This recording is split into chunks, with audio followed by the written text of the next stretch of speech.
Hi everyone, how are you all doing? Oh, it is finally the weekend. It's freezing cold outside. I don't know where you all are at the moment, but yeah, London is pretty cold. They say it's going to snow tomorrow, which I'm quite looking forward to actually, seeing a bit of snow. Hi everyone, nice to see you all, even if only virtually on here.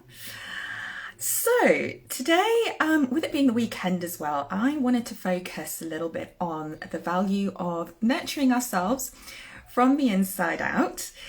And that's something I've been really focused on actually recently. Andrea's just joining us. I'm just gonna bring her on. Let's hope I can press the correct button. And obviously I've been convalescing a lot and focusing on looking after myself. But I think this is a time for all of us to really do that, especially with the coronavirus. Hi, Andrea. How are Hello, you? hello, Can you hear Larisa. me? It's so nice to see you. Yes. Yeah? Can you hear me? Yes. Yeah, you can. Oh, brilliant. Okay, I thought there was a bit of a lag. How are you? We're good. I'm healthy and I focus on the fact that we're doing so much better than most people around the world. Yes, yeah. Oh, hopefully this connection's going to be okay. You sound a little bit like there could be an interference, but we'll carry on. We'll see. We'll see how it goes. I am so pleased you could join me today because there is so much I want to cover with you. When I was messaging you about what to cover, there was so much that kept coming up. But I think, first of all, I think one of the most interesting things about you, and you can describe to people what it is you do, because I just think, you're amazing. You cover, you're a scientist, but yet you're a shaman as well, and you're incredibly spiritual. And I just wanted you to tell people a little bit about how you came from this very scientific engineering background into doing something like spiritual healing. I find that just incredible. Um, it is an interesting combination, definitely. I found that it wasn't an option for me. I did follow a path that was in my family. My father is an engineer. My grandfather was an engineer. I had a desire to work with numbers. So engineering was mostly the path of trying to prove myself. But the spiritual path wasn't an option. I had the desire of understanding what exactly was a Catholic, a Christian, since I was very young. So even though my family didn't had a very strong practice in church, I desired to understand what that meant. And then I went from understanding that I wasn't a Christian, so now I need to figure out what I am, to going to Buddhist paths. And I did have my initiation and training in shamanism when I was Andrea, very sorry, I'm young. just gonna stop you for a second. I can't hear you all that well. You sound quite robotic, almost like certain words are cutting out. I don't know if it's my connection or your connection on there. Can anyone else? It's like you're lagging behind. I can Yeah. try to sign out and sign in again, and let's see if it Yeah, can works. you try that again? Do you mind? Just try that, Yeah, okay? let's try that. Let's see how it goes. I had to do that the other day as well with someone. It's It's uh it's technologies, right? Okay, let's hope this works. I'm sure everyone is used to this by now and doing their own Insta lives. Oh, these technologies are sent to testers, aren't they? But I think also with it being the weekend, loads of people are online as well. Um, so yeah, Andrea was just talking about how she started off as a scientist and as an engineer, and what sort of led her into this whole field of spiritual practice. And I'm just super keen for you all to hear that, because it's, oh, someone's saying they can hear well. That's good. I don't know if it's the connection on my end or not. Okay, let's try again. Let's try again. Let's try it. Let's see how we do. Okay. So I'm not sure how much you could hear, but the summary of that is that my inclination to follow a spiritual path was beyond my control. And so I was initiated in shamanism and passed through all the training. When I was still young, I was less than 20 years old. And for me, shamanism was the perfect combination of a belief and a respect of nature and this reconnection with the divine, with having a spiritual path that uses everything that is around us. And so I found out that I was also a very strong lover of nature. I became a environmental educator, and for a while was teaching people in the slums of Brazil, so the people with low income, what is the relationship between throwing their rubbish, garbage around their living areas and how that impacts directly the environment and their homes. So this for me, it's all a connection, because the truth is that when I connect with Mother Earth as an entity, a living entity, for me, this is a symbol of, she is for me a role model, and I have a level of respect and a deep connection in a spiritual level. So Yeah, no, I'm catching bits of what you're saying, Andrea. This is really frustrating because you're saying certain words I can hear and then others that I can't. Is anyone else having? Let me try and come out of change the internet connection. 1 second. Let me just.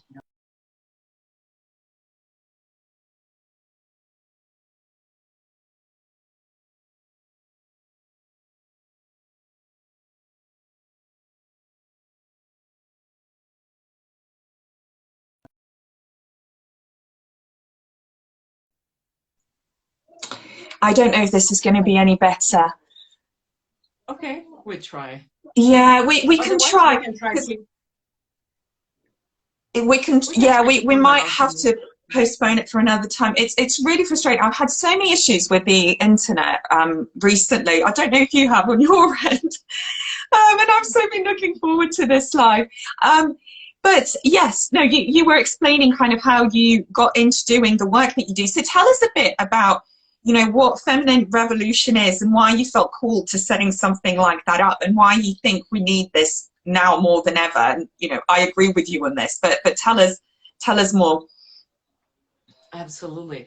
So I have started my shamanic path more than 20 years ago. And the way shamanism was brought to our modern cultures was through an anthropologist that visited the world and then understood what the shamanic practices had in common. But for me, it was something that was slightly incomplete. It was beautiful and it was deeply meaningful, but I knew, especially after I became pregnant and I gave birth to my son, that nothing could explain what the transition that I went, the rite of passage that I went through. And it was through the additional studies and discovering a lineage of a feminine shamanism that really helped me to weave the experience of becoming a mother or to transition into a new phase of life, which happens when through our menarche, through our first bleeding, through becoming a mother, through adoption or birth, or also it happens when we go through menopause. And the most interesting thing about the 5 main rite of passage in a woman's life is that all of them nowadays are covered by some kind of dark mysticism that doesn't look good and we don't talk about it. And for me, the revelation of the power that women have when they transition, and especially when they are received by a community on the other side, it really transformed the way I practice shamanism for my clients in my ceremonies, but also deeply for myself. So once I found that blueprint, I couldn't look back. I needed to bring other women through this journey with me, inspire them, reveal the information to them, and mainly help them to realize that after 5,000 years of a patriarchy, we do have a very negative relationship about things related to womanhood. So we had not long ago the massive transition to have pads in commercial TVs going from blue liquid to red liquid. We don't have shame about any blood in any parts of the body, but from that place that brings life, we do have a strong connotation of shame. And once I discover the root of that and how we can release that and embrace the power that has been hidden from us, I think that's the revolution. Yeah, well, it totally is. And I think, you know, lots of people talk about these similar concepts and rites of passage, and I'm such a huge fan of what you do and what you put out about that. But tell us a little bit more for those who are new to some of these concepts. First of all, what shamanism is, and second of all, where you see the role of shamanism in terms of our health and how we can use it towards healing, especially in the areas you've just been describing. Right. So shamanic practice is probably the oldest form of spirituality in the world.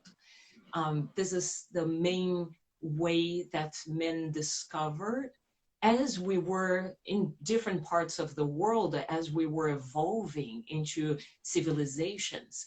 All those different practices around the world, that they have things in common. So they had rituals, they had ceremony, they had music, they had the sound of the drum or the rattle, for example, that helps us to connect with higher levels of consciousness. But all of that is in a very primal way. So for me, which I have this very scientific mind, I do love research and understanding the background of all of that. So I do study a lot what psychology nowadays gives new names to things that shamanism already dealt with that in the past. So even though that is a very strong part of me, I love how shamanism is primal. It is this, you don't need anything fancy. You just need to remember the roots, that the memories that are already inside of you, activate them, and then discover that all the wisdom you need is inside of you. I love that. Yeah. So shamanic practice is in itself not a religion. It's the oldest form of spirituality in the world. And I'm not going to say that I chose, but spirits chose for me that I would be strongly connected with a path to help women. So I do have some clients that are men, usually through their partners or wives, but most of my work is very feminine. And what shamanism helped me is to discover this connection, since it's not through a religious path, something that right now I don't feel a connection with any of the more masculine forms of religions in the world. So shamanism helped me to have a connection with rituals, with sacred space, with ceremonies that I knew in those places, in those practices, that I was connecting with something higher than myself. And I do believe that this is the form of, instead of me being here as a leader, I'm here as a sister, as another woman, as part of a circle. So one of the practices that I offer is women's circles. Is when we remember that it's not a pyramid with somebody on top leading and giving rules, but we meet as a council. we meet as a group of women that together, with all the colors and the ages and the sizes and the shapes and the backgrounds, that collective is the representation of womanhood. And when we connect through the ceremonies, so I offer moon ceremonies, which are a moment of stopping and paying attention, going inwards. Yeah. Setting. Sorry, that's what I wanted to ask you about, exactly that, because you're mentioning ritual and ceremony, which has always been a really important part of humanity for many, many generations. And I know that you in particular focus around the moon. So I wanted to ask you about that, to explain why you believe the moon has such an important influence in a woman's life, and how we can use the power of those rituals to sort of help heal within, which is essentially what you help women to do, to sort of connect and use the power of nature to look inwards into themselves. And, you know, because lots of women and lots of people talk about this, that our periods and our menstrual cycles are also related to the different phases of the moon. And so tell us a little bit more about that. So as you discover through your own practice, rituals have a way of delimiting things. And I was just thinking about the fact that with so many people working from home, we're all together experiencing something different in our lives. What happens when we work and live in the same house is that the boundaries get very fuzzy. So especially if you don't have a lot of space and your working station is in your bedroom, so that's also the place where you sleep. And if you have so much work, you're eating there. This is a mess. And for the brain, it doesn't give us the possibility to emotionally connect with the things separately. So I've been telling my community, for example, as soon as you finish work, do something to say that that station is over. So you can play music, or dance, burn some herbs as incense, create something to say that you have closed that door. You're no longer accessing that. I know some people Boundaries. who are, yes, boundaries. I know some people who are leaving the house. They walk around the house on the right, they come, they work, and they leave the house. They walk around on the left side, and they come back, and they are not working anymore. Well, whatever, you know, works for you. This is the thing. I think defining those boundaries is really important, especially now when, you know, home life and career have merged into one, and looking after children for some people. It's all being done from home, and those boundaries have just become so fuzzy, as you've said. And it's really, really important to just do something that defines that you're transitioning to something else. So yeah, I love that. So I mentioned this because that is going to give a lot of people a better understanding of what I mean with creating a sacred space. So inside of the sacred space, creating your rituals and connecting with your ceremonies, because if you just sit in the middle of your living room and you're going to connect in that moment with something that is divine or sacred, or whatever is the name that you spiritual, the name that you use, that it feels right for you. If that's done in the middle of the living room, there's no really separation of your mind to say, well, now you have the right, you're fully supported and surrounded by this safe space, that you will connect with something different, and not, or try not to think about your to-do list or the supermarket run that you have to do at the end next day. So when we created that sacred space, also Einstein would say that everything is energy.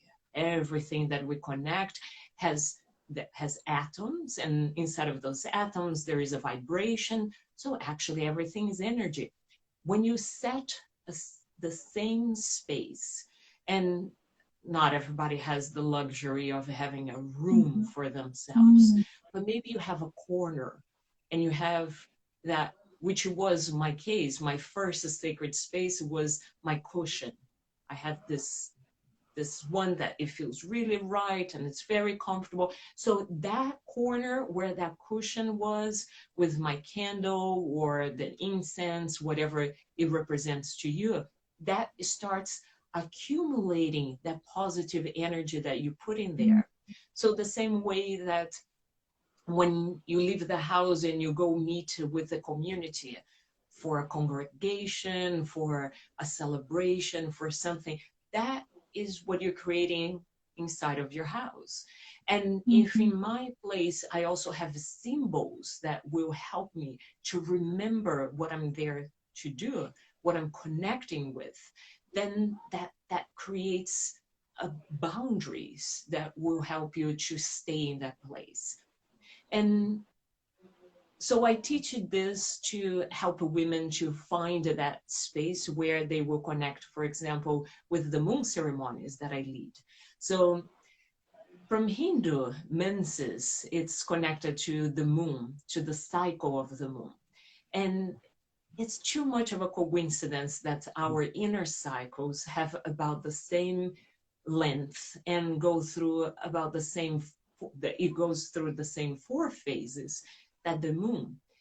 So inside of us, there are internal systems that actually tell us if we have an exposure of extra light during the night, it tells our bodies to ovulate. So now those systems are a little messed up because we all have electrical lighting inside of the house. We spend too much time in front of computers and monitors that have extra light. So those cycles are altered. And now we don't sync with the moon as we used to. But ideally, our cycles would follow the 4 phases of the moon in the same order that the moon is going through. And there are other things that science cannot explain. For example, why when women start spending time together, they start becoming a community through work, through sharing a home, they start cycling together. They will have their menstrual cycles. Yeah, I've noticed that too. So one of my mentors, who is a doula and a midwife, she will say, do you want to activate your body, awaken your body to become pregnant? Start hanging out with pregnant women, start hanging out with women who are taking care of young babies, because it starts awakening the memory in the body of the things that we knew.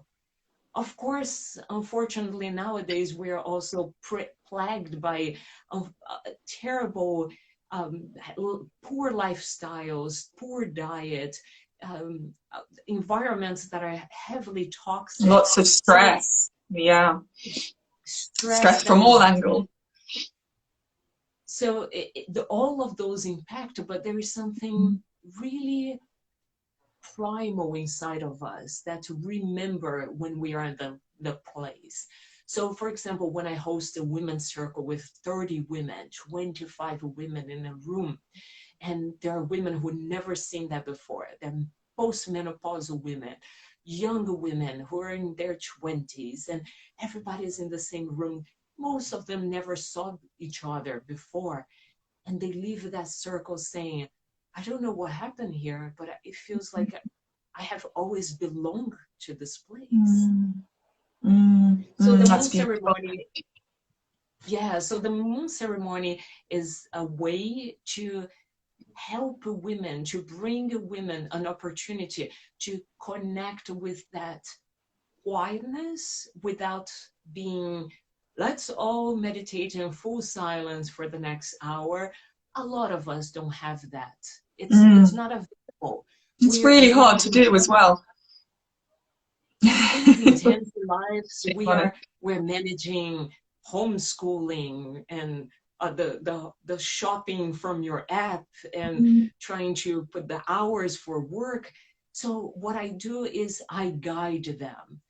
You can't, you don't have the space right now to just be in full silence. It's okay. I give you a Mm. glimpse of silence within a fully supported ceremony that will give you a beginning, a middle, where you actually connect with your inner voice. So when I use the sounds of the drum, is for you, not for me to give you the answers, but for you to be able to Mm. access your own answers. And then I give a closure so everybody can leave a feeling that they completed something, they connected with Mm. something, and now they bring that with them. Yeah, I think what's also really significant and comes across when you talk about all of this is the power of connecting and women supporting women. And I think that's so special and so beautiful. And as you say, there's something so important about being in the presence of other women and using that to really create, to tune into all of our different complex dimensions, but also to create and bring about change and healing and provide that emotional support for one another that we so desperately need. And it's talking again, using that phrase that it takes a village, to achieve certain things. It's very rare that anything can be done on your own unless you have the support of other people around you. And I know that's something that's really important to you. So why do you think that power of connection is so important? What is it about that, and that has always been really important, even through, ever since mankind existed? We've always operated in teams like this. What do you think it is about that has real resonance with us? And I think, sadly, also living during this pandemic, lots of people have been forced to become disconnected, right? Forced to adopt these very unnatural states when they're not around other people, especially when facing something like pregnancy or being pregnant, where, that is a time when you need your support team around you, and all of a sudden you can't have it. So, why is interconnectedness so important? Yeah. So I'm gonna geek out a little bit right now Yeah, because please. I love I have geeking out. I have done plenty of research to try to understand why this calling, it was so strong inside of me. We have, again, built inside of us. This is from the beginning of the times when we were evolving from the first primates into this highly developed people we are right now. We have systems inside of us that tell us we need to belong. Not belonging makes us vulnerable, makes us unsafe. So the interesting thing is that when people, until nowadays, when people feel lonely, when they feel that they don't belong to a community, they're even alone inside of the house, one of the first symptoms they have is poor sleep, because your brain activated that system to say, if you don't belong, if you're alone, you're in risk, and you probably will be eaten by the next big animal. The So fight or flight response. yes. Mm. So if you relax enough that you're in deep sleep, you can be dead tomorrow. We haven't lost that. We still have this inside of us telling us we need to belong. So it's mostly the search for the right community. And you needed to find the place that speaks to your heart, that, for example, the organizer, in this case, me, it's speaking your language. And if it's not, you need to find somebody that speaks your language. Also, it's so important for us to remember that we are not alone. Whatever we're going through, that's why support groups are so successful in giving people hope.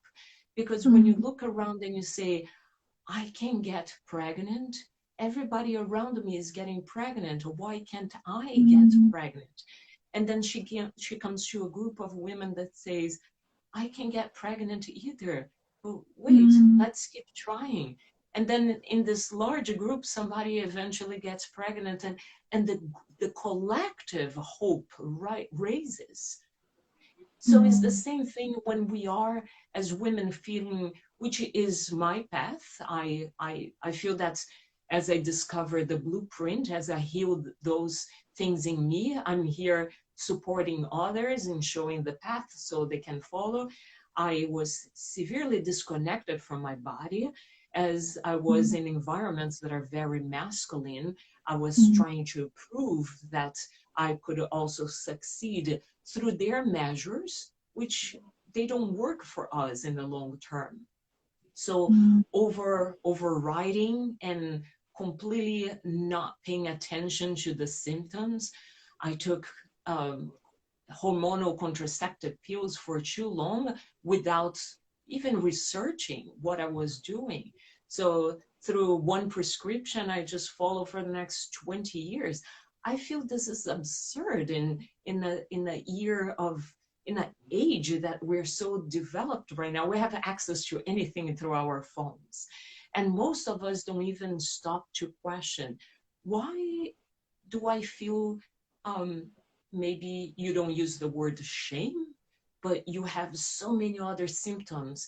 Why do I have shame about my body, about my natural systems? Why women do never talk about menopause? Menopause is not something discussed openly. And it's getting better. It's getting a lot better, but you're right. There's still so much stigma and taboo. I live in a bubble, so I'm a very happy bubble. So I talk about all those things. I love your bubble. We all need to get into that bubble, especially, you know, with all the news we keep being pounded by, which so much of the time are really negative. And sometimes you just need to create a bubble for yourself, don't you, to protect yourself. So removing this dogmas behind those the information of everything that is related to women, it's so important for us to remember what kind of power do we hold. Otherwise, we are always behind whatever has been hidden from us inside of ourselves. So if I don't understand why I'm feeling in one way during a moment of my menstrual cycle, and the other moment I'm feeling hyper. But when I go to work, what everybody is expecting from us is circadian cycle. And circadian cycle is a very predictable cycle that rules men, people without the menstrual cycles that we have.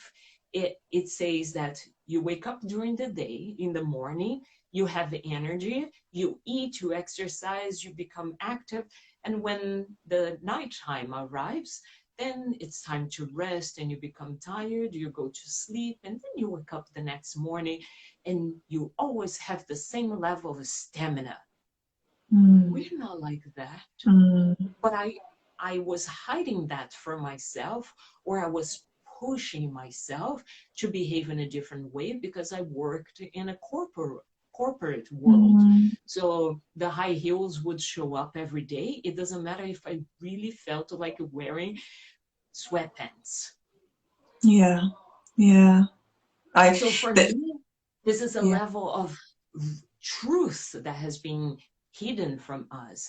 And I just don't accept women not having knowledge nowadays.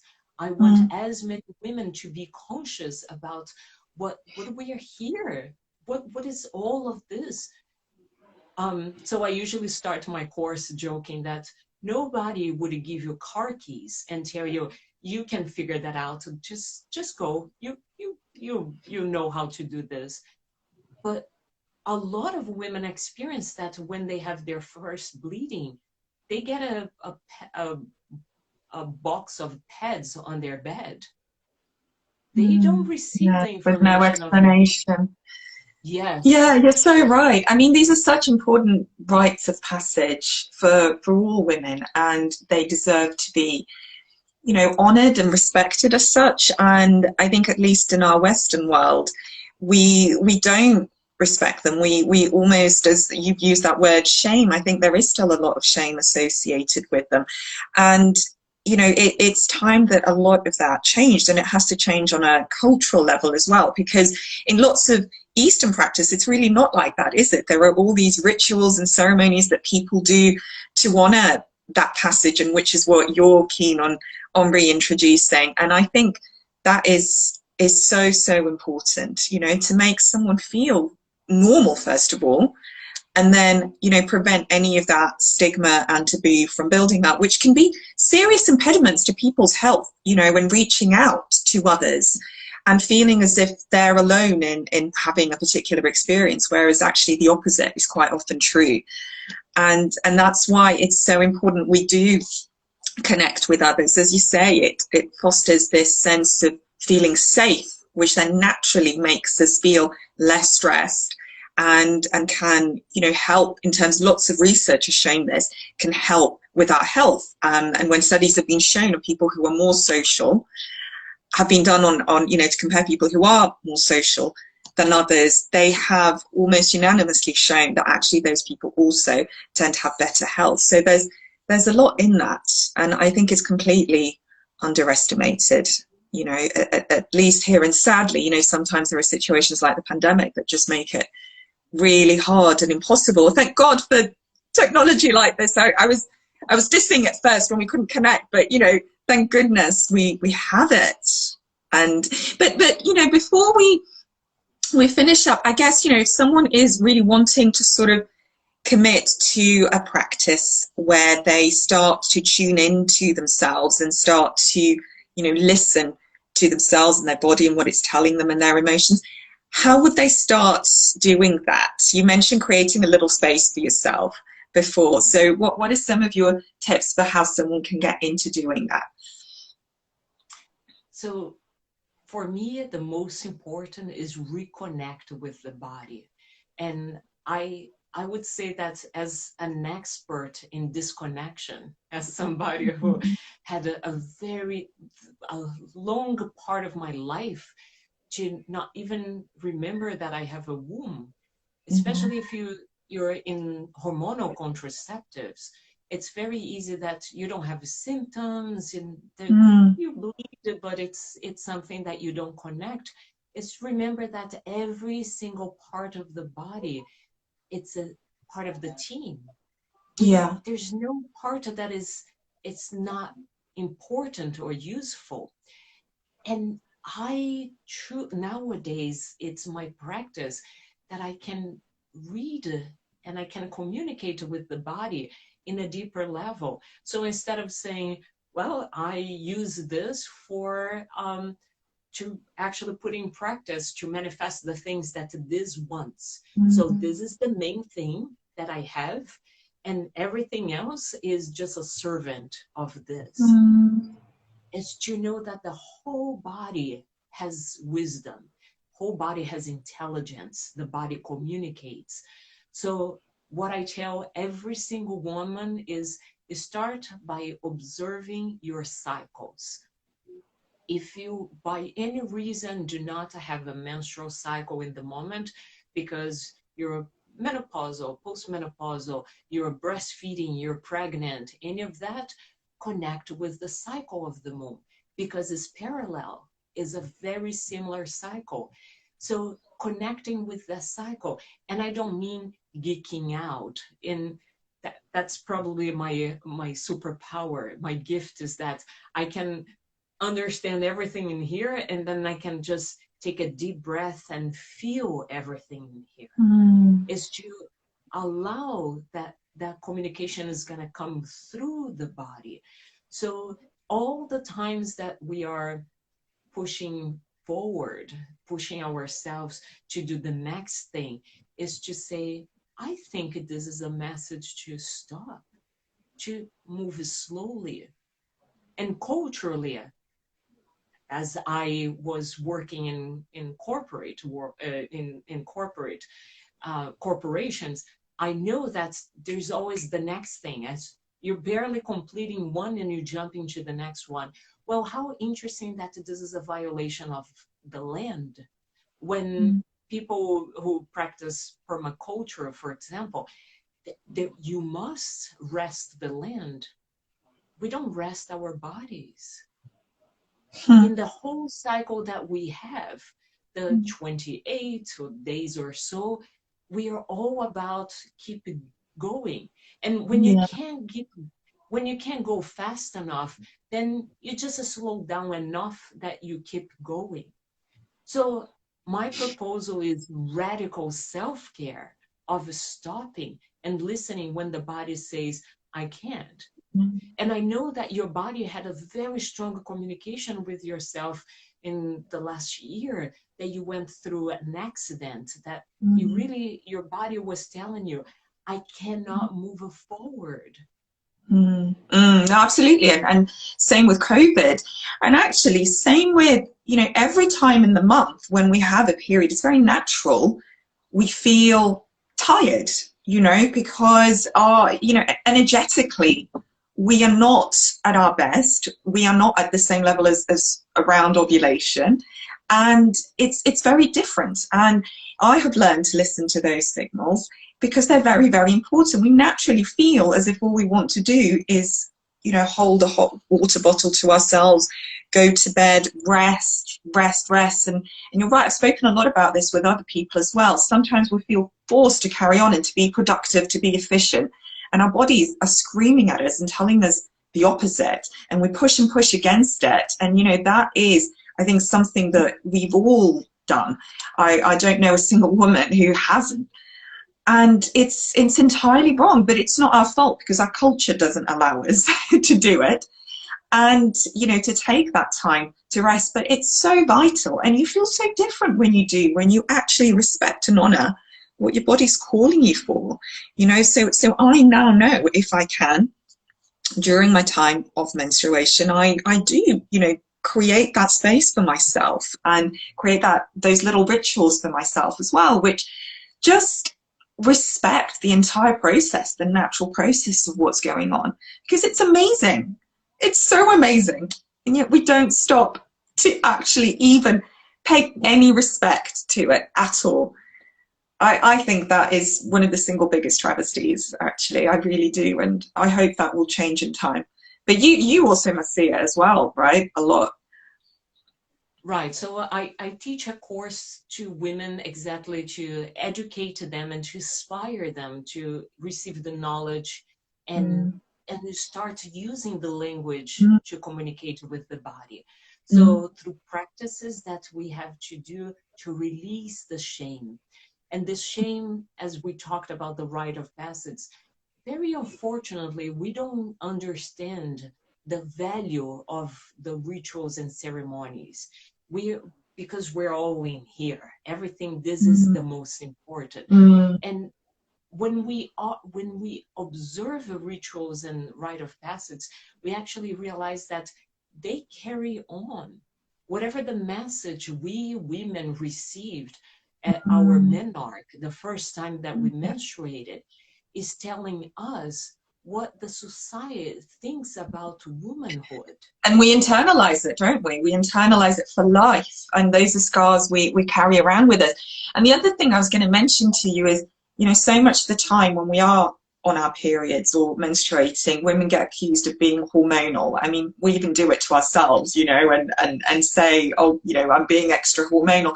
But actually, what we don't realize is how I certainly find with myself, I'm at my most intuitive when I'm menstruating.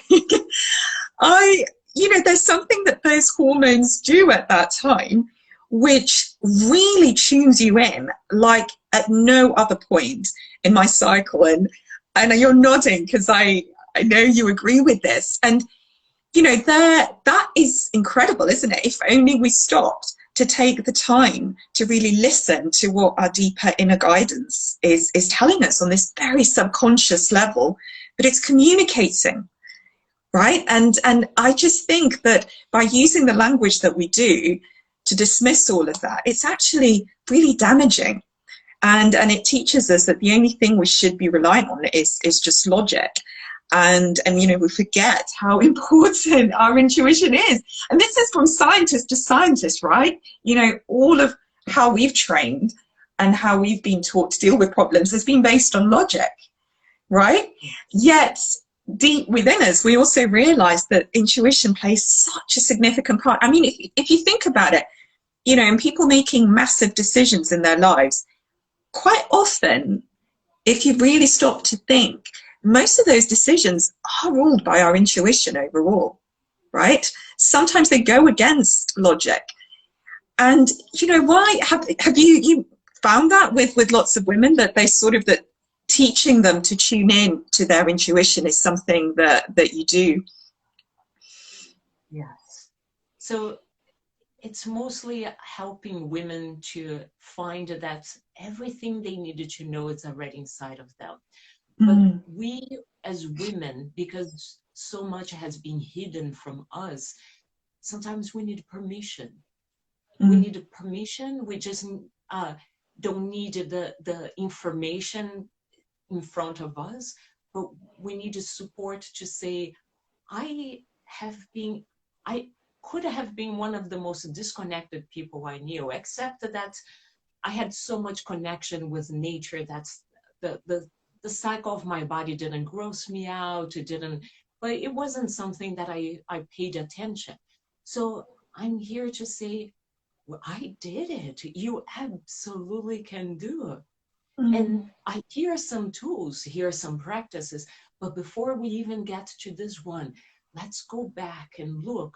What is the core message you received when you were connecting with your first menstruation? Because that message over there will rule so many things in our lives, including self-image, core part and decisions on the partners and sexual preferences that we will have. The self-esteem is directly related to that portal, that transition we were going through, where it said, oh, you're no longer a child anymore, you're a woman. And I don't care so much that I'm just going to leave a package of pads on your bed. And it's not the mother's fault. It's not the grandmother's fault. It's years of culture. As I said, 5,000 years of a patriarchy trying to take away the power from us. It cannot get away with women. It cannot get rid of all the women, because we're still the ones who bring life into earth. We're the ones who birth the babies. But the way that patriarchy was able to control us, it was by hiding this information inside of us, away from us. So the stories we hear nowadays of the witches that were burned in the fire, and just think that that woman was probably a midwife. That woman was probably a herbalist. She had the power of connection with earth, with the land, and to hear that this intuition inside of her. So she was too powerful. She was no longer safe to a new kind of society that was existing at the moment. And what happened with the relationship amongst women, and I know this because as I teach classes and I work with women, I hear this story over and over again, which is a repetition of my story. Having meaningful connections with women are hard. It's the unhealed sisterhood that we carry with us. In the moment that somebody asked, are you a witch, or do you know any witches? Oh, she's the witch. Yeah, I'm not the witch. You can burn her. I'm okay. I don't do any of those things. So the tradition, the rituals, the practices that we deserved to receive it from our grandmothers, to know how everybody has been doing in the family, we didn't receive that. Pattern of distrust that's been passed down, as you say, generationally, and disconnected women from one another. It's so sad, isn't it? And it's really time to rebuild all of that. And I know we can look at this and look at it in despair and sort of go, oh my God, how do we undo generations of all of this? But it's also a really exciting time, isn't it, when I think so many more people are discussing it. And, you know, even lots of men themselves are now, you know, pro-feminist, pro-women, and, you know, are all in for supporting this community and this connection that we've missed for so long. And, you know, the work that you do is such a fantastic tribute to that. It's amazing, and I've been fortunate enough to see it and participate in it, and you know, it really is wonderful. So thank you so much for teaching us, taking the time out to teach us, and you know, to connect with both our communities over this. I really thank you so much personally. And I know everyone who's tuned in probably will be too. And, you know, I would love to do another one later on, because there's so many avenues we can go down here. But I think you've given some really great insights and tips to people, especially those who are at the start, who are sort of new to this and creating rituals for themselves and self-care. So thank you for that. And creating Feminine Revolution, you know, for anyone who hasn't looked at it, go and check it out, because, you know, it's so great. You do so many amazing things and connect with people all over the world who share this wisdom with you. So yeah, it's amazing. A gift from this pandemic. We created stronger networks online. Yes, exactly. You know what, that's ultimately probably the future of a lot of what we're doing, but it enables us to connect with so many people around the world who, you know, who can join in this conversation. And yeah, for that I am super, super grateful. So thank you, Andrea. I'm gonna, of course, make this available for everyone as always. And yeah, from sister to sister, thank you so much. And you know, I hope you have a really restful evening, and all of you as well, and that you can take away with you some of those tips and apply them and create your own little ritual space, to be able to just commit a bit of time every day, or, you know, once a week if that's all you can manage. But it's just really important we all do it. So lots and lots of love to you. And I will speak to you very soon. Thanks everyone for joining. Have a great weekend. Oh. Bye. Bye. Bye-bye.